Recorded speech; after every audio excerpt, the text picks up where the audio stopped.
Hello, James here. I'm, haven't did this person, haven't made a video about this person in a while, but Coach Stanley's with South Side of his Atlanta. name kind of came Shoot. up.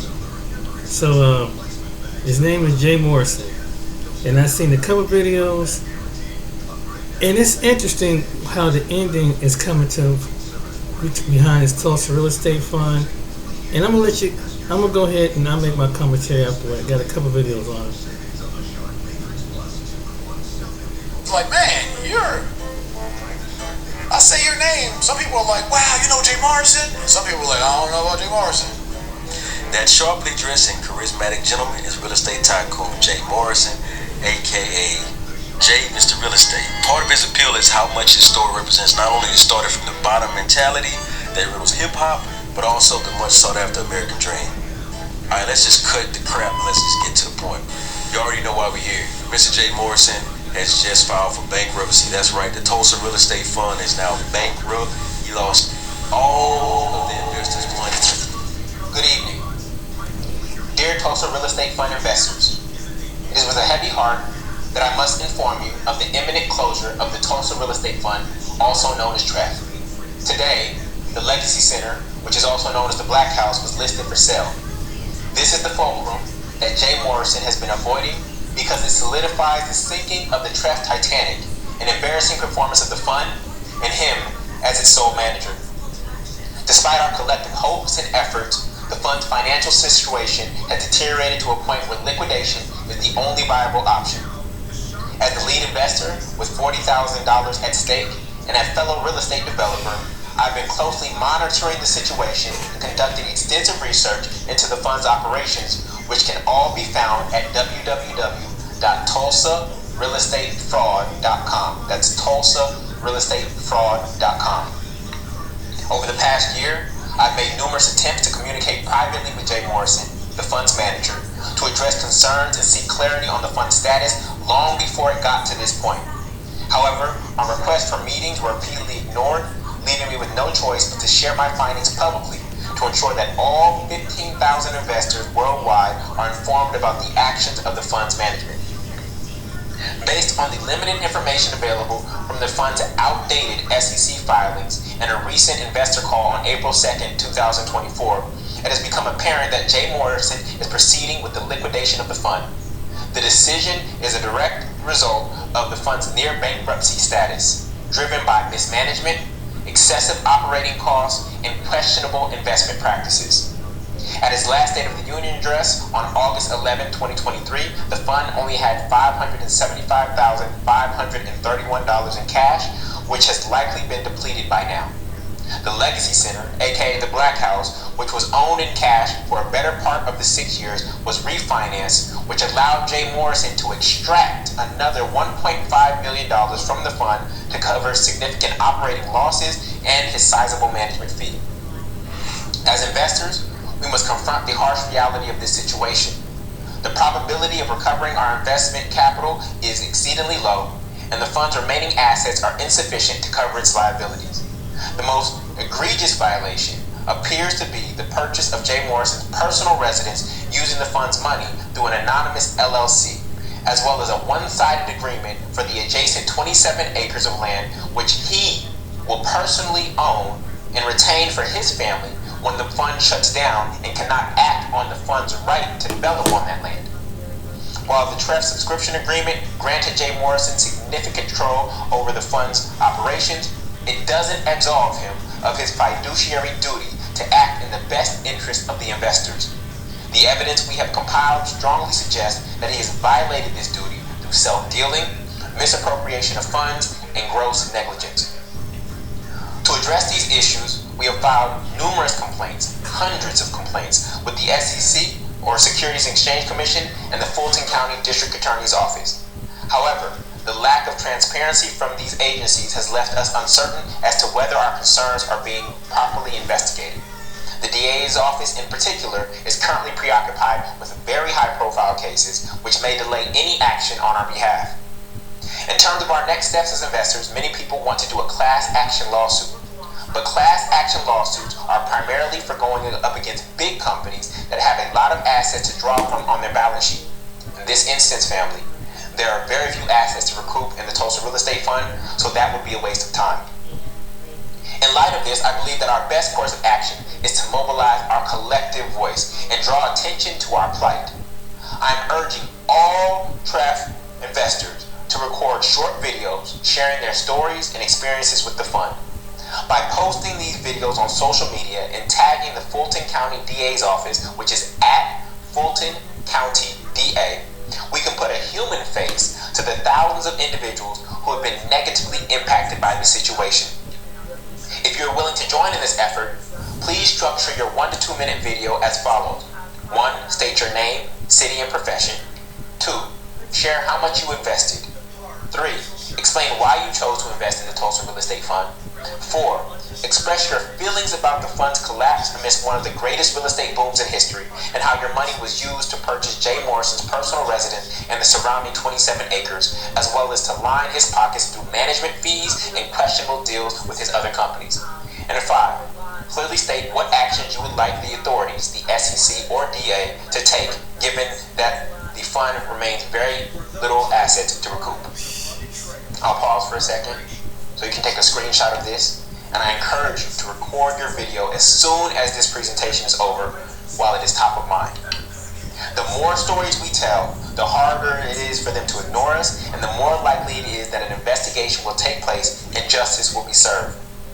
It is crucial to emphasize that this is not a personal vendetta against Jay Morrison, but rather an attempt to hold him accountable for his actions as the fund manager. To whom much is given, much is required. We entrusted him with our hard-earned money, and he had a responsibility to manage it with integrity and professionalism. Unfortunately, the evidence suggests that he has failed in this regards, and we are now forced to bear the consequences. To my fellow investors, I understand your pain, anger, and frustration. You may be experiencing right here, right now, in this moment. It is easy to second-guess our decision to invest in the fund, but we must remember that we believed in a vision of group economics and community development that was greater than one individual. We could not have foreseen the level of mismanagement and deception that would occur. As we navigate this difficult time together, I encourage you to focus on your own well-being and financial recovery. Do not allow this setback to define or deter you from pursuing your dreams and investing in the future. We must learn from this experience and use it to become better stewards of our resources and advocates of our community. To those who have remained silent, yes, you know who you are, or enabled Jay Morrison's behavior, I implore you to come forward and share what you know. This is not about personal gain or vengeance, but about ensuring that justice is served and that others are not victimized in the future, especially by Jay Morrison. Remember, when Bernie Madoff's Ponzi scheme collapsed, 5 other individuals were convicted with him for their involvement. We know who you are. LT, MF, JP, MM, TO, TB, and last but not least, EJ.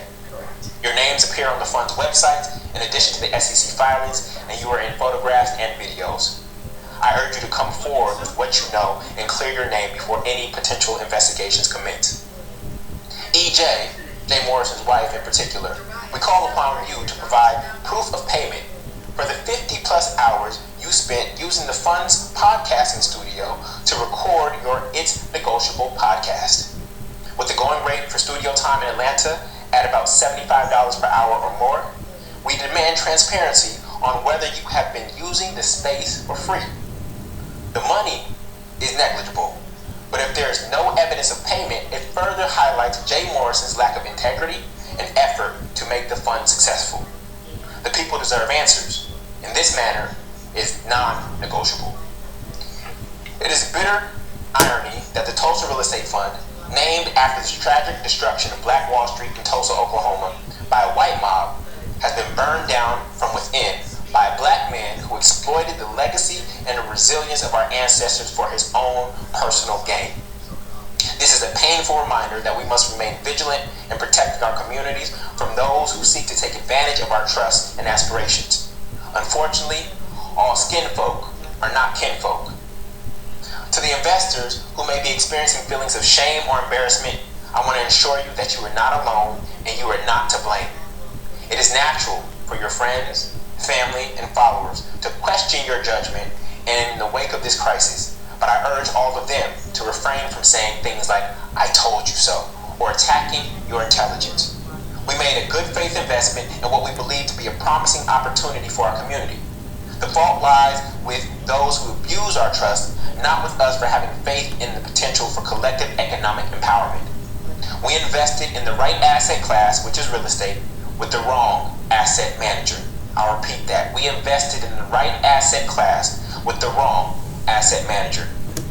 $11.7 million could have and should have been leveraged into at least a $40 million real estate portfolio after 6 years. Unfortunately, this particular fund has went bust in the midst of one of real estate's greatest booms. As we move forward, I want to express my deepest gratitude to those who have supported me throughout this ordeal. Your encouragement and solidarity have been a source of strength and motivation for me. I also want to thank the whistleblowers, the investors, non-investors, insiders, influencers, and private investigators who have come forward with information and evidence. Your courage and commitment to the truth are commendable and will not be forgotten. Most importantly, I want to thank all of the TREF investors for their belief in the power of collective action and group economics. Though we have suffered a setback, I believe that our resilience and determination will carry us through this difficult time. We must not allow this experience to dampen our spirits or our resolve to build a better future for ourselves, our children, and our community at large. I urge you to record your videos and share them widely. Let your voices be heard and let us hold those responsible for this travesty accountable. Together, we can ensure that lessons of the Tulsa Real Estate Fund are never forgotten and that we emerge stronger, wiser, and more unified than ever before. In closing, I call it.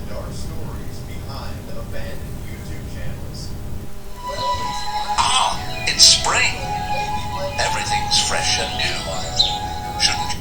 Jay Morrison is the biggest con man in the real estate influencer space. There are over 15,000 victims of his lies and incompetence. I'm an influencer, but I'm not an influencer. Yeah, I'm a real estate guy, but I'm not a real estate guy. He raised money and claimed his critics were haters, but recently his haters were proven right. He's of course transitioned into preaching about God and religion. He had all the answers in real estate, and now he has all of the answers for your personal life. Behind the confidence, charisma, and charm is a man whose sole purpose was to enrich himself at the expense of others. Jay raised a lot of money from his community because he claimed his mission was to help uplift and enrich the black community through his Tulsa Real Estate Fund. What transpired was something much worse. Amidst all the chaos and drama that surrounded the fund, Jay claimed everyone exposing his mismanagement were just haters and slowing him down. A shocking revelation was exposed 7 months ago, leading to Jay hosting a town hall meeting where the investors could ask him questions directly. His downfall arrived quickly. Here's what happened.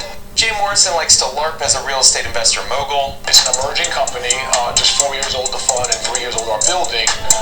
But the early success that we've had towards our long-term mission has really been the seeds that we've sown around the country. Jay has built a large social media following based on the belief that he was a legitimate real estate professional and investor. Hey guys, here's 3 reasons why everyone should get into real estate, especially starting with wholesaling. If you dig deep enough, you'll see that Jay never made content about real estate deals he was doing. That's because he wasn't doing any, and he certainly never transacted a wholesale deal. And I'm gonna teach you guys right now how to make a 1,400% return on investment on a single-family rental property. He was a real estate preacher teaching others how to buy real estate while not doing any deals himself. His social media content helped create the illusion that he was a real estate mogul. He was never invited to speak at legitimate conferences because everyone knew he wasn't investing in real estate like he wanted you to believe. We have an SEC regulated, Regulation A Tier 2 crowdfund launching, the Tulsa Real Estate Fund. In 2018, he started a fund to raise money in order to buy real estate deals. The premise was to allow thousands of investors who didn't have the capability of buying real estate on their own to pool their money together in order to purchase property. Tulsa Real Estate Fund is a Regulation Tier 2 crowdfund. Okay. It's the largest black-owned crowdfund in the history of America. We partner with 15,000 families from 22 countries, and we're able to raise over $11.5 million together to deploy $9.4 million into projects in 10 different states with 12 different developers, all black developers around the country. We created over 200 jobs. As enticing as that offering sounded, there was at least one interviewer skeptical of Jay's fund. You don't have 500 to see what they're doing with all those questions, with the clarity and disclosure of the fund. You don't have a spare 500, the minimum investment to support the fund. Nope. addition to keeping your money safe, I want to keep your identity safe, which is why I always partner with today's sponsor, Aura. My account receives alerts every day notifying me of all the ways scammers might be trying to find my passwords or personal information. One way they can do this is by buying your information off data broker websites. Data brokers are making a fortune selling your information to robocallers, spammers, and others who want to learn more about you, like where you live. Aura can identify data brokers exposing your info and submit opt-out requests on your behalf. Brokers are legally required to remove your info if you ask them to, but they make it super hard to do. Let Aura handle it for you. AT&T recently revealed that over 72 million customer records, both existing and former customers, were released on the dark web. They recommend those affected use strong passwords, monitor account activity, and consider credit freezes or fraud alerts from credit bureaus. Well, Aura does all of this for me. And best of all, I don't have to download several different apps just because a company couldn't keep my data secure. If my info was compromised in the AT&T data breach, I wouldn't worry because Aura is always on, always doing the hard work of keeping me safe. Aura wants you to protect your private information, which is why they're offering my audience a 14-day free trial. Go to aura.com/Spencer to get a 14-day free trial. How amazing is that? What many of Jay's investors didn't know is that he filed for bankruptcy just a couple years before raising money to buy real estate. I have a video detailing his bankruptcy proceedings and how he was only making $2,000 a month from real estate at the time, even though he was claiming to be a mogul. The man who claimed to be a mogul never had a respectable portfolio of his own. He only started doing deals when he took money from his community. He claims to have been a celebrity realtor at Sotheby's International and Coldwell Banker in New Jersey a decade ago. There's reason to believe his only deal with a celebrity was when he assisted Angela Yee in buying a house, which was mostly just for a TV show. Yeah, I went viral back in like 2011, 2012. I was a celebrity realtor on NBC. I was a real estate expert on NBC's Today Show. I was working for Prominent Property Sotheby's International Realty, the largest luxury realty company in the country, in the world. And I was putting some stuff out on World Star Hip Hop, and it went viral. And I was on the Breakfast Club. He's had a miraculous ability to fail upward in life just as much as the Pug CEO from that podcast in Miami. This guy's life story is meant for a movie where the protagonist ends up in prison. But I want you to ask yourself if this is the person that should be managing other people's money. Bro, I've been through bankruptcy. I've been divorced before. I've been a teenage dad. My daughter was born while I was in prison. I've been depressed I made $1 million by 27 and went broke by 30. I'm still not convinced he's ever been a millionaire. There's zero proof from a guy who's been putting out videos on the internet for a decade. The only time Jay tells the truth is when he's referring to his career before real estate. I grew up in the streets, like literally was raised in the streets. And my pops went to prison, served 13 years in prison. I was a heroin addict. My pops had, his own demons, if you will. And I had abuse in my home. Was literally fending for myself. I dropped out of high school, ran away from home at 16. Was a 3-time felon by 21. I was facing 3 years of life in prison at 18. I done hustled and sold dope heroin with gangsters like Sex, Money, Murder, Blood. I appreciate his transparency and the fact that he doesn't hide from his past, but giving money to an ex-felon is probably not your best decision. This was the most interesting part of his backstory to me. I didn't see him again until I was 17, and I was selling crack in Somerville, New Jersey. And one of my customers called me and said, "Oh, your dad in town?" I said, "That's cool." She said, "You got something?" I said, "Yeah." I said, "What's up?" He said, "We want something." I told him we got the best stuff in town. So from 9 years old to 17 years old, I didn't see my father. My first time seeing my father was me selling crack.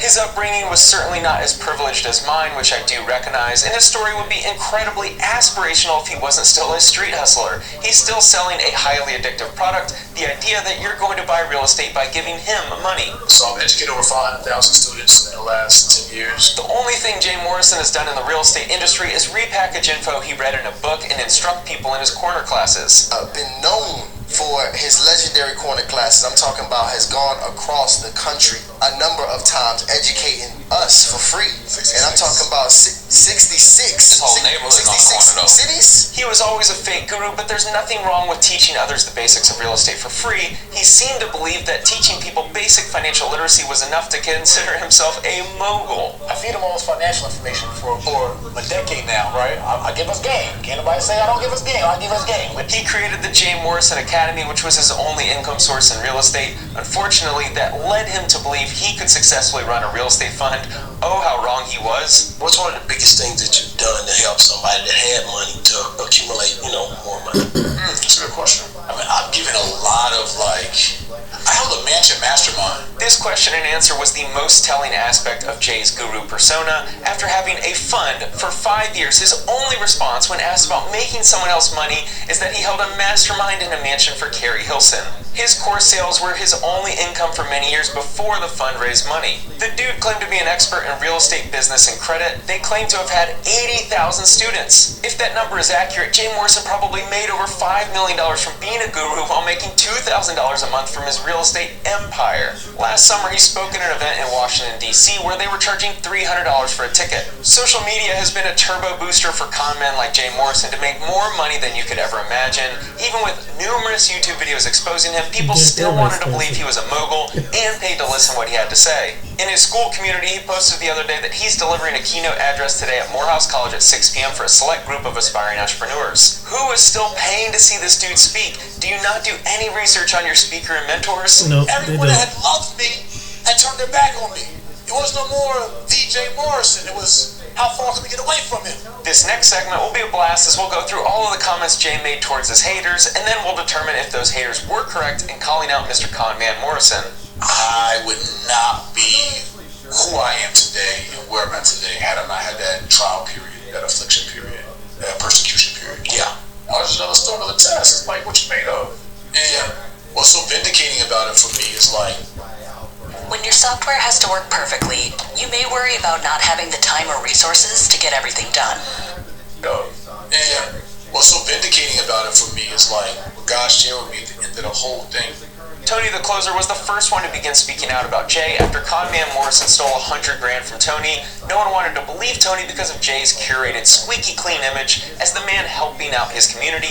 Sadly, Jay is too broke to pay Tony what is owed to him. I've been divorced, I've been bankrupt, I've been like all these different things, right? Parole, work release, house monitoring, ankle bracelet. I got the cliche black man's journey. Yeah. Of everybody. Yeah. You know what I'm saying? And God specifically gave me that testimony so I could minister and reach so many people on a real level. So like even going through a social media slander or whatever the case is, God said to me simply, if you can't handle social media, you can't handle nations. Jay's ego has led him down a pathway of believing he's meant to be a president of a country. This is a dude so deluded in his own self-righteousness that he's blinded to his incompetence. It is a fund that went through an SEC investigation, an FBI investigation, DOJ investigation, 18-month investigation, hundreds of thousands. So they checked everything. They checked everything. No findings. The irony is that no findings actually meant that they looked for the properties he claimed to own and they found nothing. He's financially harmed 15,000 people. But yet my family went through all kinds of slander and defamation and accusations of this and that online the last couple of years. Somehow, he's always the victim, even though he's caused financial damage to 15,000 people. It must be that mysterious force always keeping him from succeeding. Bro, we managed over $11.5 billion. I spent over $1 million in transparency alone. Third-party annual audits, attorneys, technology, $1 million, bro, in transparency to show you where the money's at. Thankfully, we were able to see the SEC reports indicating his fund losing money year after year. If you want to see a full breakdown of the fund's lack of performance, watch Pocket Watching with JT's episodes on the Tulsa Real Estate Fund. Both JT and Eli do a great job of commenting on Jay's fund. Julian Gordon is the biggest investor in the Tulsa Real Estate Fund, and he made a video in August 2023 demanding Jay liquidate the fund to minimize losses. Julian highlighted how the fund initially had $11.5 million in capital, but was worth only $4.3 million 5 years later. Somehow, in a major bull market where an idiot could have picked any property and tripled his money, Jay lost 75% of the fund's money, complete and This where Julian come in. If you're shopping for a home, Realtor.com only shows you homes for sale sourced directly from. My name is Julian Gordon, and I'm here to express my position of disappointment and immediate recommendations for the Tulsa Real Estate Fund. I prayed long and hard about doing this and doing it publicly, and I realized that I'm the most qualified and perhaps the only person who could do it due to 1, being the lead investor in the Tulsa Real Estate Fund, 2, a fellow developer, 3, a peer to Jay Morrison in the real estate education industry, and 4, a friend offline. Scripture says, go to your brother directly in private, and I've attempted to do so through text messages. I've requested a meeting since July 31st, and no commitment has been made. Of course, I finally got a call from him 1 hour after last night's Instagram post announcing this speech. But I was in the middle of teaching a class, so I could not answer. Even if I talked to Jay, I would still have to share what I see with the 15,000 other investors in the fund. This is simply an accountability call. People have asked, will Jay be there? The truth is, the speech is not primarily for Jay. It is for the 15,000 investors in the fund. If there was a way for me to only gather and speak to the 15,000 without going public on social media, I would have done that. But there isn't any way that I can connect with them but to go broad and cast a wide net. Much of this speech, Jay already knows, and from our text messages dating back from July 27th. It's nothing new to him. He knows my stance. Without a board of directors, I, as an individual investor, have no other way to hold him accountable or influence the direction of the fund. Even if I do meet with him privately, this is a publicly raised fund and therefore justifies public critique. Why now? I personally waited this long because I believe in group economics, I believed in my brother Jay Morrison, I believed in Treff's mission, and I believed in God. I wanted to give the fund a chance despite its rocky start. As a fellow real estate developer, I know that real estate funds need 3 to 5 years to bear fruit in terms of dividends, monthly cash flow, and appreciation. The Tulsa Real Estate Fund started in June of 2018, so we have reached the 5-year mark. My capital is patient. However, the Form 1K filed recently on June 21st, 2023 for the period ending December 31st, 2021 was alarming. It showed that Treff Titanic is likely on the verge of sinking into bankruptcy unless it gets bailed out by debt or additional investment, with the fund only having $772,372 in cash left of the original $11.5 million invested. That filing was over 18 months ago, so it may already be too late for Treff investors to recoup anything. I've already written off my $40,000 investment to zero. Based on my research, it appears that the only person who has truly benefited from Treff is Jay Morrison himself. In Tulsa, Oklahoma, the real Black Wall Street, we had white outsiders burn down the neighborhood and its assets in 1921. Today we are in 2023, and our very own people are burning through Tulsa real estate funds' money from within.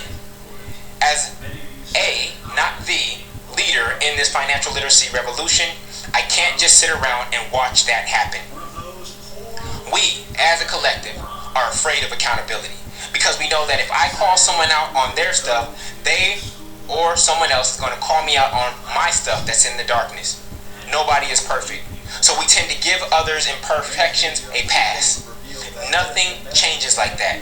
Instead, we need a new standard of righteousness where I push you to be and do your best, knowing that you're going to push back, pushing me to be and do my best. The buddy-buddy culture we have amongst us leaders, especially in the financial literacy space, where we are afraid to lovingly call out our brothers and sisters when they publicly say or do something wrong because we don't want to ruffle any feathers, is spineless. I'm not turning a blind eye just because your Instagram following is bigger than mine, and I'm afraid you won't invite me to your party or put me on your podcast or ruin our potential or future business partnerships. We can't operate like that anymore. We can care for each other and correct each other at the same time. The two are not mutually exclusive. In fact, if I don't correct you, I likely don't really care about you because I'm allowing you to dig your own grave. And to the community, the people, everything is not a beef, nor is everything done in the spirit of hate. Please don't fuel that flame. Leaders make mistakes, but they don't need to be canceled. They need to be corrected and given the chance to make things right with action, not just words. I'm fully aware that one day, I myself as a leader may make a bad decision that you all disagree with, and I pray that you help me see it and can help me repent, which means to change my mind and change my ways. The purpose of this speech is fourfold. One, I want to simplify how the fund is doing to the 15,000 investors who may not be as sophisticated based on the one essay form that I don't personally believe that Jay Morrison has been 100% transparent about on the monthly Treff Talk Zoom calls, especially given that the base of investors are unsophisticated and non-accredited. By unsophisticated, I do not mean that you are dumb, okay? Unsophisticated is a term used for investors who are new to this type of investment. A sophisticated investor is somebody who's made equity-based investments like this before. So this is not a statement of level of knowledge or ignorance. It is the terms used in the financial world. I'm so happy that you made this investment in this way. I'm unhappy about how the investment is performing. Okay, just wanted to clear that up. And then accredited investors are people who have met certain financial standards. The second reason is to provide recommendations for the fund's future to the leadership team, including drastic cost cutting or a complete liquidation of all assets. 3. Request data from the fund's leadership team for the investors that is not disclosed in the SEC filings. 4. Invite Jay Morrison to a public forum to share his decision regarding my recommendations and answer any questions from TREF investors fielded by me, a fellow developer and sophisticated investor, where he doesn't get to dictate the narrative or choose the questions. At this time, I am not aware of any board of directors to hold the CEO, Jay Morrison, accountable, so I am my brother's keeper.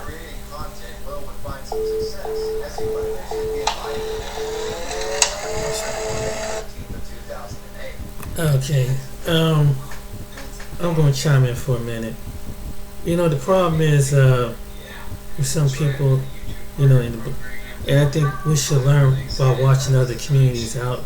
People like in the Bernie Madoff community, and the one young man that just went to prison about for 25 years for the FTX scandal. It comes down to a character flaw, and it comes down to a person's character. Sometimes I think that as human beings, and I know we like to separate each other because of ethnic background, culture. So what some of us do anyway. Not all of us, but some of us do. We don't really take the time out to see someone within our culture to get to know their personality. What does they work say about themselves? And when you giving that kind of money to somebody, you really do need to hold them accountable. And it's too bad that some people that get so hyped up on people and don't really think about, well, you know, that's some people, that's probably was their life savings. Some investors, you know, it takes recovery, and particularly in the black community, it's a loss.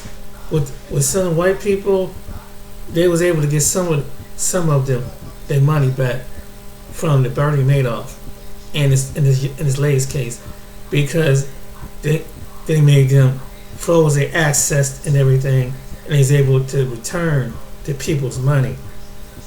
But unfortunately, who knows?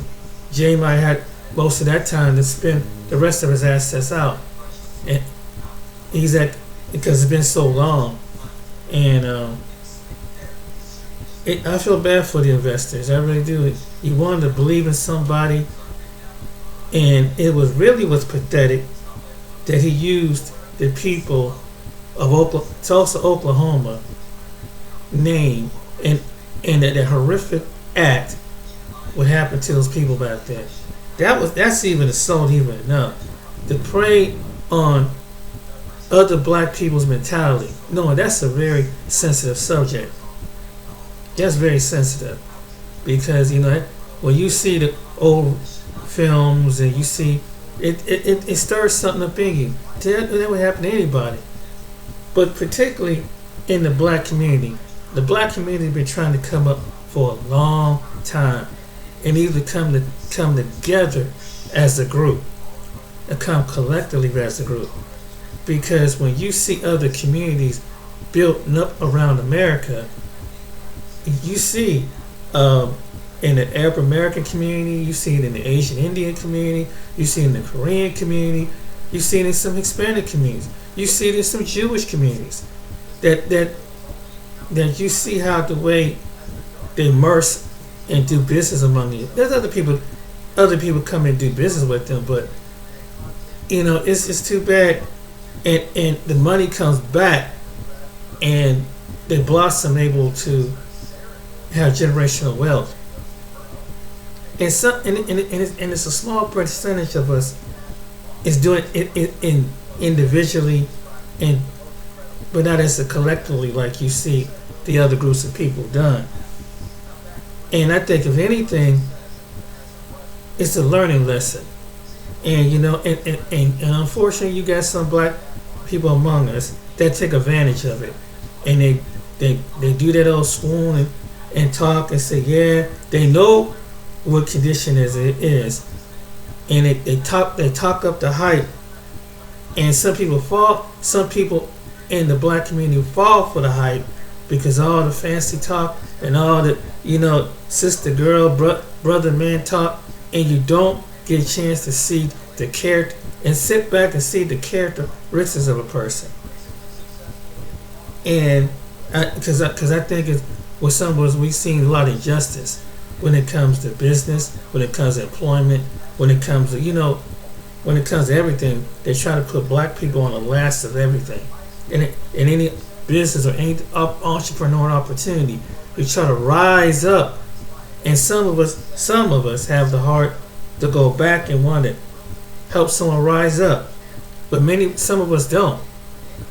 And everybody, and I think with people like individuals like Jay Morrison, they talk so much and they saw the money coming in, and some money like any individual or any walks of life, they get big headed. They get very, very big headed, very, very cocky. And the worst thing you can do is give someone who have a narcissist personality that kind of mindset. I know Julian's heart was in the right place, but and like the other, with the 15 investors, but wow, but usually it's a discernment kind of deal, and it's the mistake. But what really gets me when Jay Morrison, and it's not even taking accountability, and really that's not smart to rip off 15,000 people across the country and around the world. That's not smart. No, that's not smart.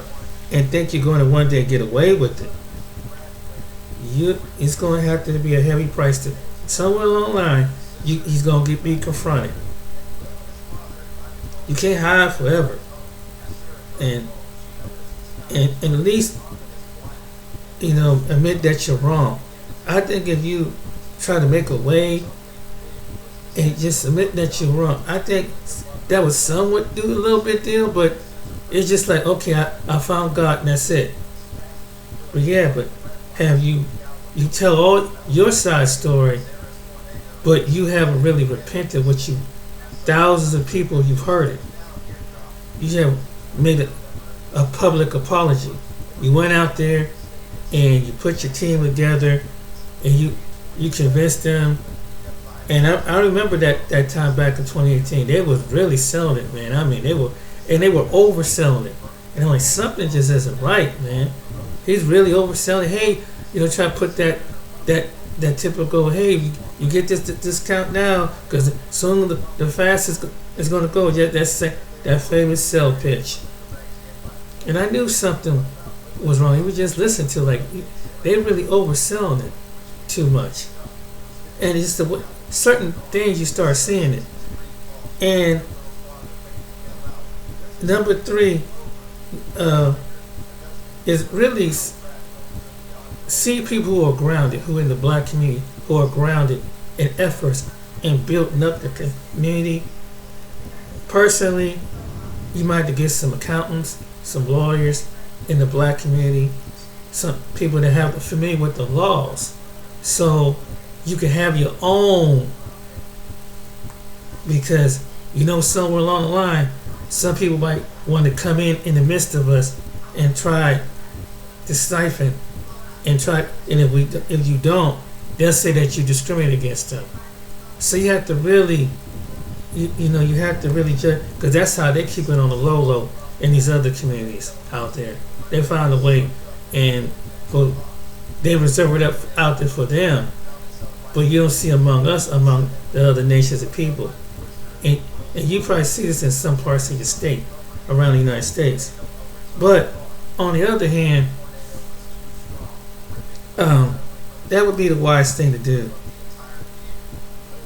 But he really messed up. And it's two people. Even when I look at the Umar situation, you got black people still sending money. He talked all that fancy talk. He haven't produced anything. He showed one part of the building and and haven't been back to the building.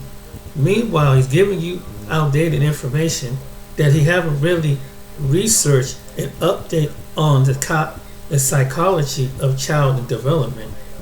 He's telling you something that he haven't been at his school since 2005. So a lot of the new laws, new changes, and everything, and that can fall up under the HIPAA program. But black people, they hear something, then they move on emotion, and he moves on them emotionally, but they don't think logically. And you have to, along the United States, you have to abide by the laws. And whether you're an investor or whether you're invested in something, it's good to do your homework and research and really get to know a person. Don't be so swooned just because they talk real good and because they sound real nice and hey, come on, brother, man, or sister, girl, we can do this. You got to research that person. That's just common sense.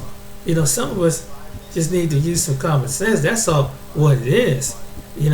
Don't be so swooned. And you got people still, when it came to, and I'm doing another video on Walmart, they still send the money, but he's not producing anything. And all he's doing is and like these people paying money and give information, but he's not giving you something tangible for the information you travel to.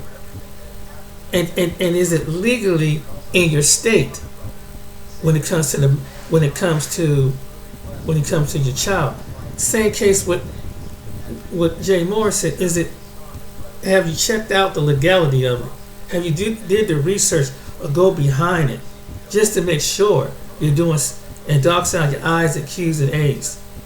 Because if you do make a bad judgment, it can cost you thousands of dollars of fines or $1,000 of dollars.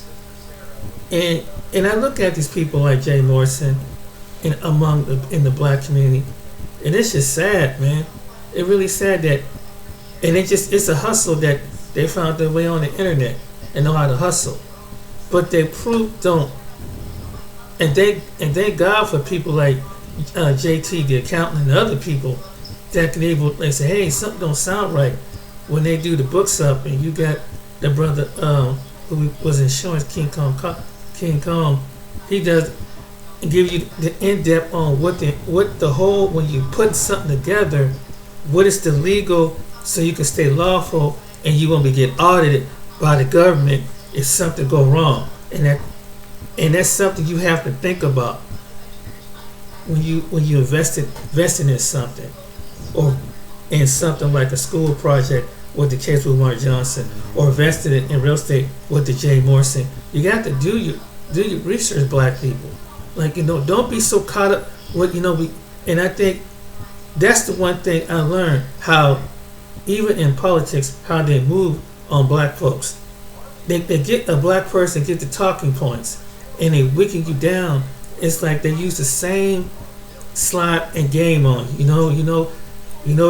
Them Trump people, they clan. You see what happened, this and that and other. Meanwhile, Joe Biden had the same mindset not too long ago, and not only that, he put in a law for a crime between a black and a white person when it came to drugs. Cocaine, they do 2 to 5. Black person get life. Get crack cocaine, get lifetime. But this supposed to be liberated on black. But this supposed to be your white friend who is your liberal friend, but really screwing you over. But it's the Klan. But to tell you that this other person who's on the Republican or conservative side, if you really think about it, they're probably part of the same country club. We don't think about that, and some of us don't think about that. because we get so hyped up on things. So that's how even when it's come to this election, what black people are gonna be moved upon, probably put Joe Biden in somewhere after all the things that's happened, after all with the immigrants, and after all these things. If anything, you should learn something from it. Stop being so emotional when it comes to your decision making. Don't be do some discernment, do some research, and some people need to be lazy, especially when you coughing up. As if anybody giving anybody some money, because people are so quick to judge the church, but some of the people pick up talking points from the church that they pay tithe offering to. See, they want to blame the pastor and the minister, but they pick up the same talking point and the same debonair and talk as the pastor, so they become the minister. So they want to blame the church. You know, that's how you hear them saying it online, but they turn around and they do the same thing in the conscious community and other communities. They're doing the same doggone thing, and some people fall for it, and because you fall for the charisma, but you're not using logic, you're not doing research. So that was the case, and I tell you, with the investors, that's a lot of money. And that one guy, 40,000. I made it get. It's one thing for someone like that lose 5,000, which was bad, but 40,000. Oh my goodness, that's a lot of money. But if anything, watch who you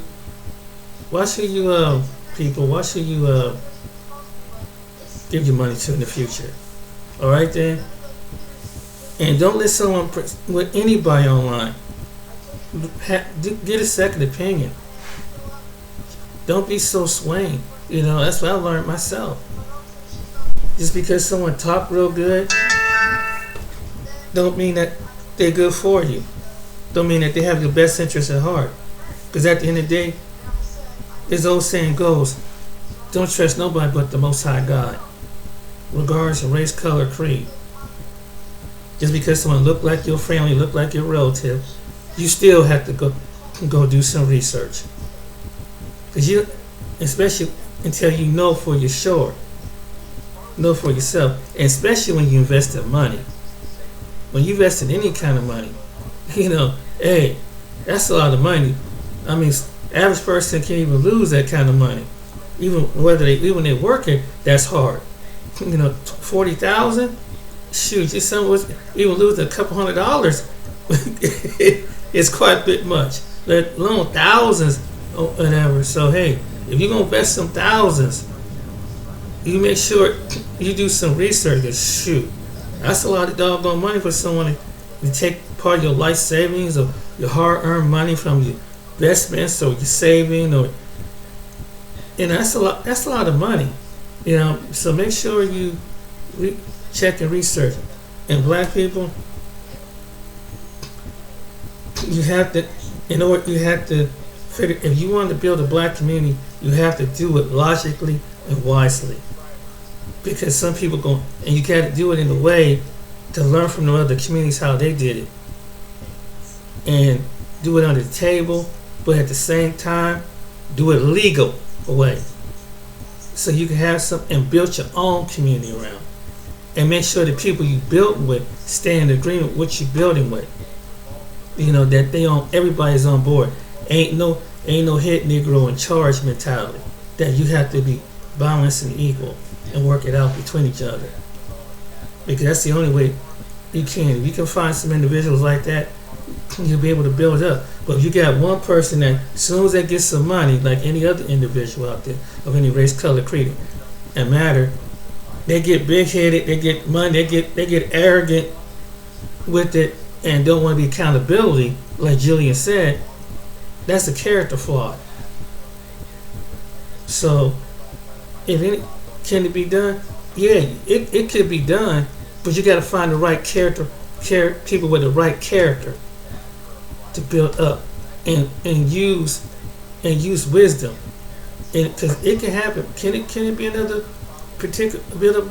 Yeah, it's probably being doing right now in some city. But you gotta be wise about it, because you see, other people are gonna say, "Well, you're discriminating against me," and they'll siphon all in there. And there's some people purposely will jump behind you, and they'll use someone like you to set you up for the greatest downfall. So it's almost like when you watch them other communities of people around you, go out in the suburbs in the different areas where it's mostly one of those group of people, and you see how the way it's set up. Even though I know part of it is the government's helping them, but it's something that they got to keep. But what keeps them going? Because it can only last for so long. So you want to build up another black community and thrive, you got to pick the right characters out of the black community. You don't need a bunch of you don't need a bunch of Umars and Jay Morrisons. You need somebody who's logical, and then maybe you need someone like a Julian Gordon to kind of be balanced and be really help out people that can show you the paperwork. They ain't full of crap, you know. I know Julian. He's like a down earth guy. That's the kind of guy you should probably listen, because he sounds like he knows what he's doing. He's done the groundwork, and he can show you, and he's doing it for free. And he said, if I do something, he do something wrong, hold him accountable for it. That's a leader. That's a man. That's a leader.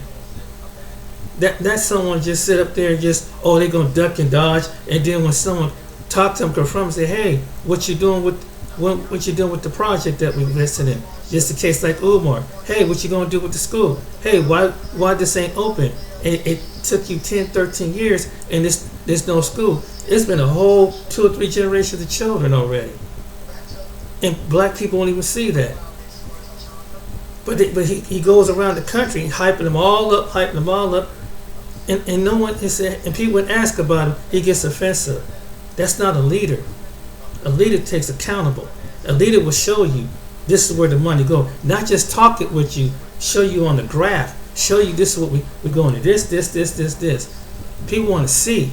If it'd be the same thing. If you go purchase something at a store, you want to see what you're purchasing. You want a receipt to it. Why can't you learn about that when it comes to people? Don't let someone just talk to you and put no guilt, shame on you. Oh, see, that's the problem with this. No, you make the hell accountable, especially when you sending your money out to somebody. Giving your money online to somebody, or they come in your city. That's what you need. Seriously, don't let someone talk down on you and make you feel bad. Oh, that's what's wrong. We don't trust each other. No, it's not that people can't trust each other, because people sing the same game over and over. Someone come in conning, talking with, and they're manipulating, using, and it's not just someone of a different race is doing it. You got somebody in your own race and among your own culture is figuring out a way to hustle your people. So, and then they're going with the people like they do in politics to hustle the black community, and they use a black face to do it. Then they kick them off something. That's what you gotta learn to discern, and that's a character flaw. So when it comes to investments, whether it's in real estate, commercial, or your college education in case like Umar, you better do some research. And when it came to that case, ask another. If you don't feel comfortable with a white psychologist or psychiatrist, at least go to a black one. It's legitimate. That's still maintained up to date. You just because he's talking all his thing, but there are other black psychiatrists and sociologists, another one, and they're not gonna tell you something off the wall because they get their license suspended. So that's something to think about, and they got to stay within the guidelines too of their medical license. So he don't have a medical license, and if he did, he would have been in violation. You ever thought about that, people? When it comes to child development, black folks don't think about that. Some of the black people that support him don't think about that. He has to stay with the law. Ask people who are doctors, who are psychiatrists, who are black, that still hold their license, and have to keep them. They have to maintain an ethnic background, because that can. Well, and you do something, subscribe or do something, it can make a condition even worse. He might be giving some advice about, let's say with his case, and it can lead, and people don't think about that because they're so hyped into the blackness and Mother Queen and all this stuff like that. You have to take up, and he talked, and they don't even think about that. All that conscious talk, black liberation talk, yeah. But what about the human condition talk? Because human condition requires medical help. Okay? So, something to think about. But when it comes to investments, do your research. Find some black investors who can give you some pointers. Lawyers, accountants that are real. Like JT, an accountant. He'll tell you. He's for helping out everybody, but he help out his community. Because he know he ain't gonna lose his license. So he got to give you benefit advice. Stop. If anything, it should be the year. Stop doing things on emotions and sweet together talk until someone show you and prove you that they down with you and that they care about the people. Watch their actions, and do they lawfully, morally, ethically do it, and do they have a heart to do it, or they just talking because their fruit would show. So get that, something to think about. All right then, you guys be blessed. See you on the next video. Till next time, take care. And hey, hope you guys get your money back who invested with him. Let this be a lesson to anybody. Make sure you do your research on any individual, regardless of race, color, creed, or where they come from. Check out their character. Check out their background. All right then, take care. Be blessed.